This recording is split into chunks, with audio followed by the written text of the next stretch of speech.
Hey there guys, and welcome to episode 49 of my Paper Mario and the 1000 Year Door Solo Run. In the last episode we fought our way through the Glitz Pit and got up to rank 9, so now we're going to take on the next person in rank 8, I believe.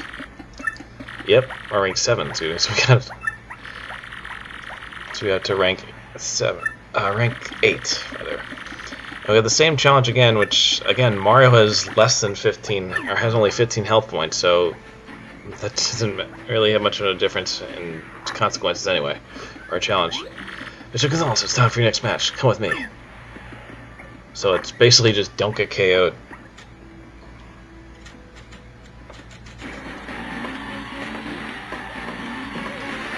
Although we're dealing with this group, and this one can be a bit difficult if you don't play it the right way. Let me at him. Yeah, bring it. You ready for a beating? So-called Greg Gonzalez, don't think I'm going to take it easy on you.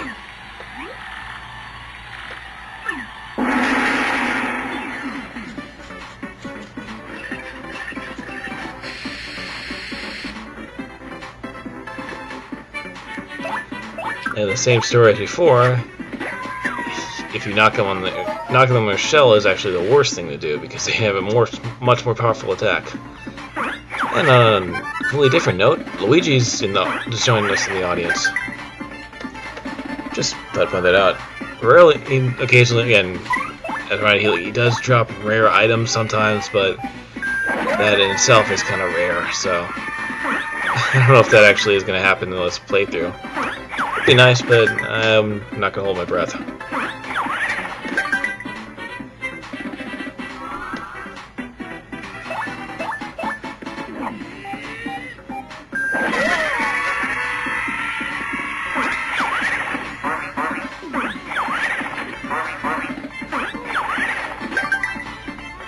Although it does kind of make you wonder if Luigi's here watching us in the audience, then what's going on with his own personal journey, or his own adventure to save Princess Eclair.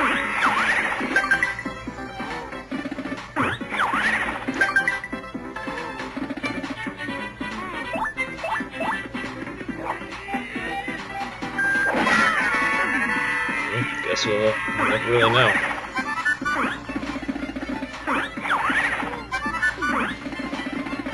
Plenty of theories on the internet if you want to look up those in your own spare time.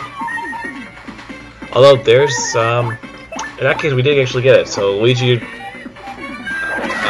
send you rare items, which he just gave us a jam and jelly. So usually rare items that you can use for cooking recipes. And that's an item we're not actually supposed to be able to buy until later. So yeah, we can give you items that you normally can't get on your own or until later in the game. So thank you, Luigi. We'll be able to, we can cook it for something, I think.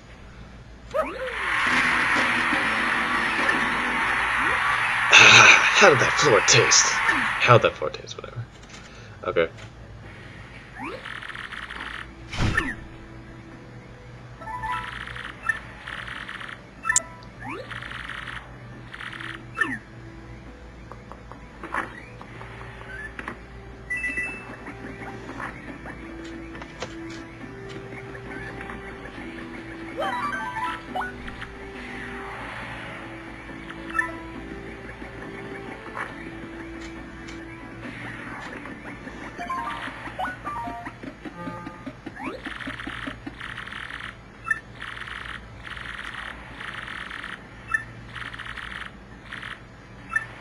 Fuzz. Okay.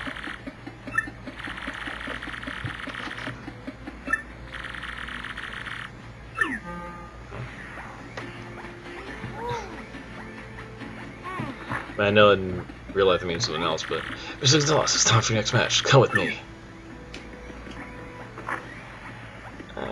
I guess for what it is, it's a decent title.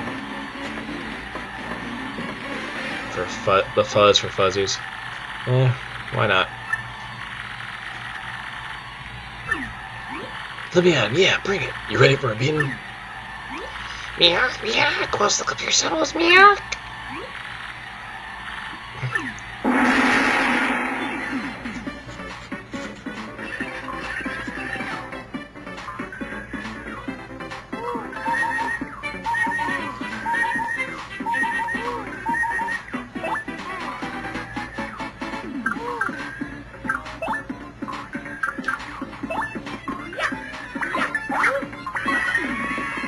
not actually sure why I have a turn counter on here.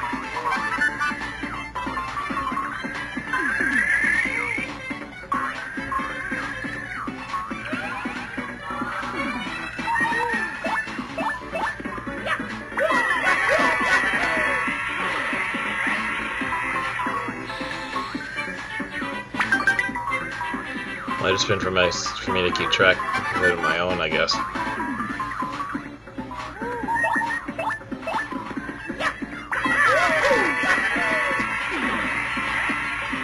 I think it was because at some point I probably lost track of it at some point.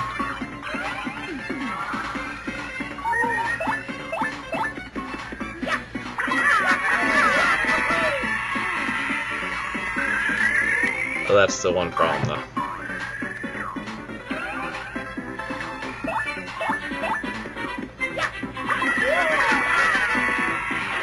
Oh yeah, that's why.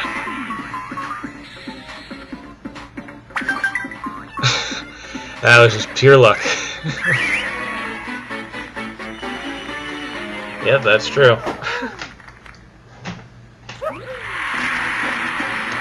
That's why I was counting it down there. How'd that floor taste? So yeah, that was my bad. But it kind of unintentionally worked out in the end.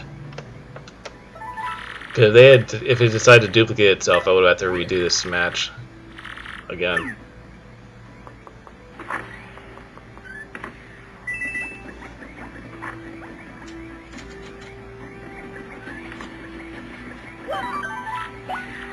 That's the kind of thing you need to pay attention to. And I got a little cut there. I'm sure when I see who the opponent is, I'll be able to figure out why I had to reset for that. Let me see here. Ranked 5. Magic Master. It's probably could.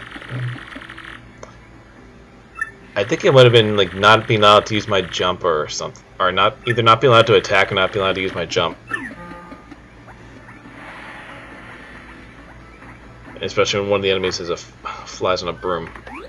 Mr. Zealous, it's time for your next match. Come with me. And I have the original footage like somewhere, but I don't really remember what the reason was.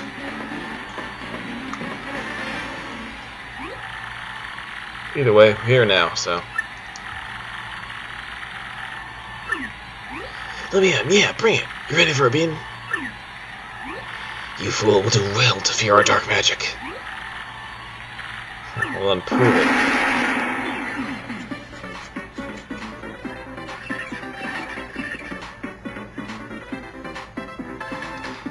Oh, to be fair, this one's just as difficult, with 20 points of damage.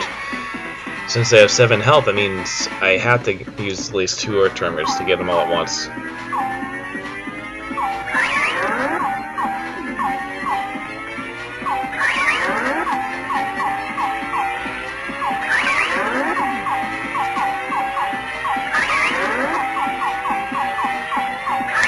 Actually, looking back, I think actually it was that last time I attempted this, I had to use it, like, was not allowed to use my jump. I believe that's what it was. Which means I have to use the same strategy I'm using now.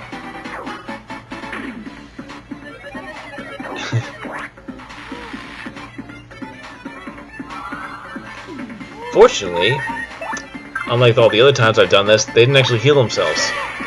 So I can just take them out right now. Because normally, the Magic Cooper in the white robe would heal he's heal one person, and I'd be back to square one.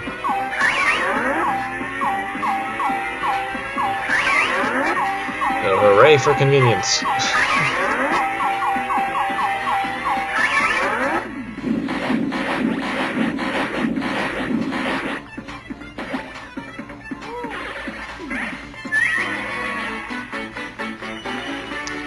Now I just have to try to get my star power back, though.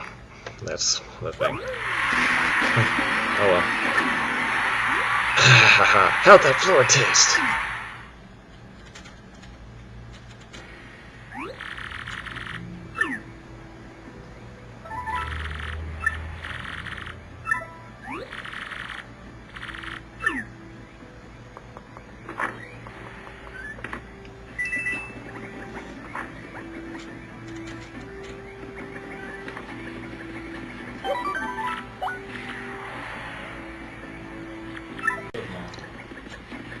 That one, that one probably the same reason a challenge that I couldn't complete. Sometimes I get ones that have you where you have to Superguard the entire time because you're not allowed to attack. So.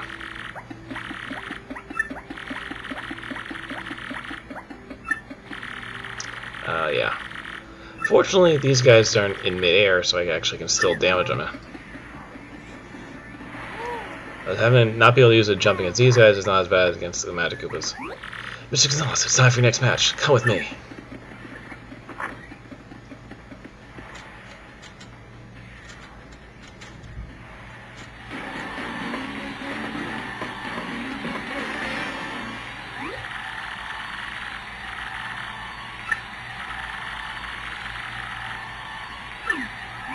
Let me on him, yeah, bring it. You ready for a beating? My grandpappy's hip is gonna strike you down, man. Here it comes.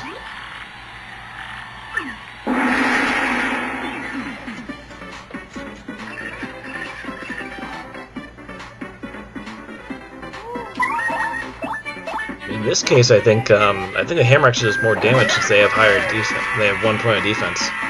So in this case, it's better than not to use a jump.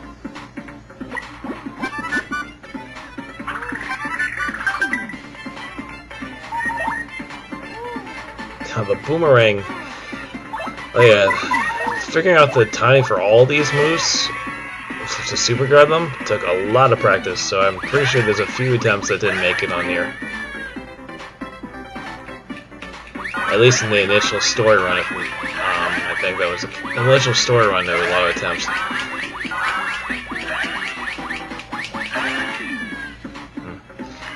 That wasn't too much, but that should be fine right now.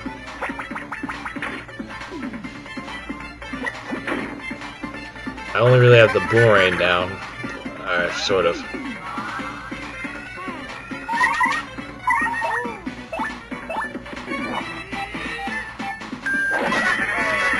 The way this was set up, I was kind of basically forced to practice my super guarding.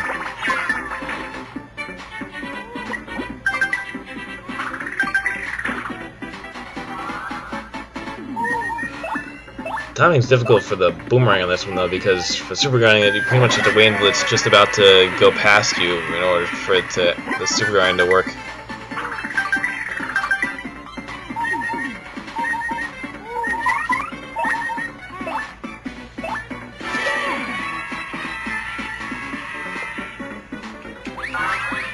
This is the easiest way to heal outside of trying to use basically buying items.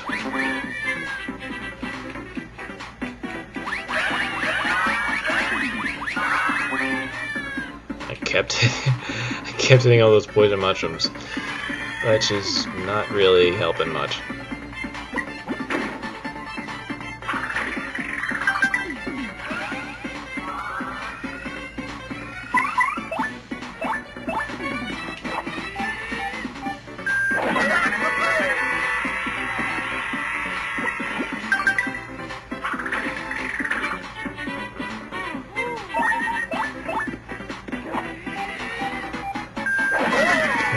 Lucky I have that last stand though, otherwise this would be even more difficult than it is in the first place. Like you see, so you see what just happened there.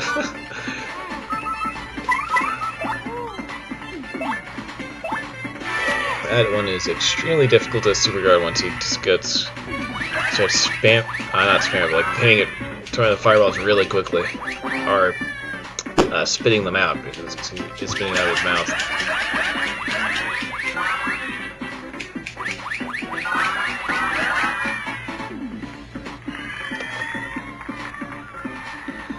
I could have taken out the fire bro then, but I wasn't really sure that, like, I didn't want to risk me getting hit by the boomerang and then having to restart it.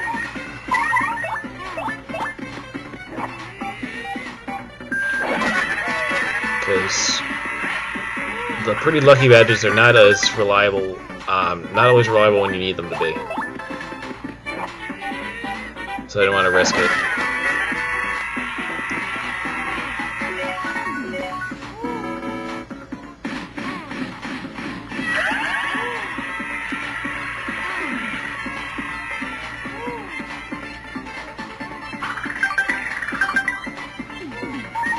now I'm starting to get the hang of this.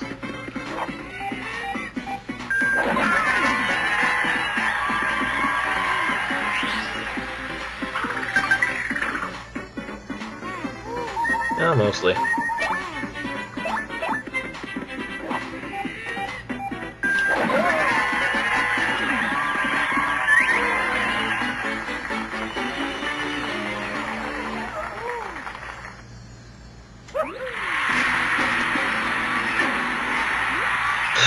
How'd that floor taste?